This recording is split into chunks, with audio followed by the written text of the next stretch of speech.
Mr. Ranadevi, thanks very much for joining us here for our conference. We would like to ask you a few questions. What were the kind of difficulties and challenges that you were facing in your ODC and overweight cargo movements in India currently? Yeah, the major challenge what we are facing is multiple approval required from the various government agencies. We have to take the approval from the MORTH, the Ministry of Road and Surface Transportation, as well as the local government or the state governments, because the vehicle is running on the national highways as well as on the state highways. So we need to take multiple approvals, and this multiple approval it takes time. And for us, our end client, the end-to-end solution he demands. He don't want to know that whether the delay is in the because of the permission delay in the state highway or the national highway. He wants that the equipment will be reached in safe condition and at the shortest time, because that will result delay will result in the cost and time overrun of the projects. So he wants the timely delivery, but because of the permission, various stages of permission, that is a big challenge. And we are hopeful that this present session of online permission may help. That is one a bit step forward in that direction. So, how do you think this online website solution that the government is providing now will help you in future? First thing is it will be an online application. The recording, that means tracking, will be easy. So once the application is made, it is everyone can track it that when the application was made, and so that there is no bias or in the giving the priority to the someone. The details can be recorded.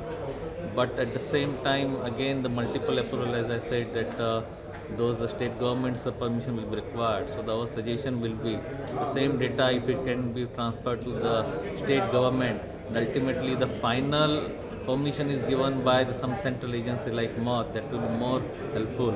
So some integrated approach will be more helpful. That is the need of the hour, rather than getting the permission from the n number of agencies.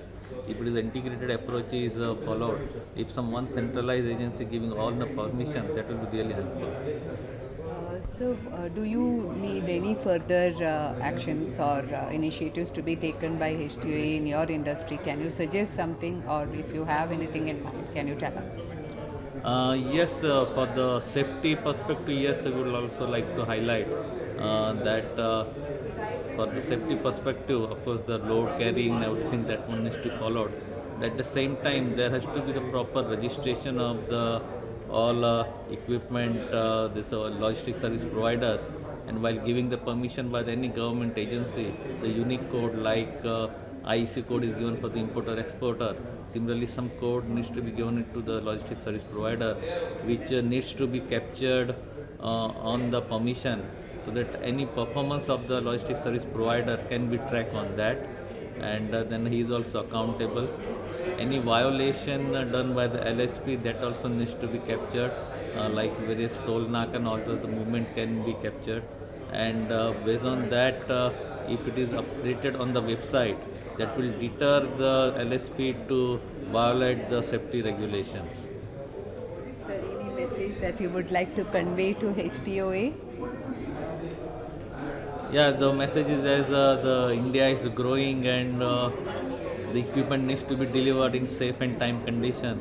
So all the safety norms needs to be followed, and they can also take up the matter with the government, because they are the main agency which take up the issues with the end users as well as the industry. So through them, if the issues are raised to the government, that will be really helpful. Mr. Ranadevi, it was very nice talking thank to you. you. Thank you so much.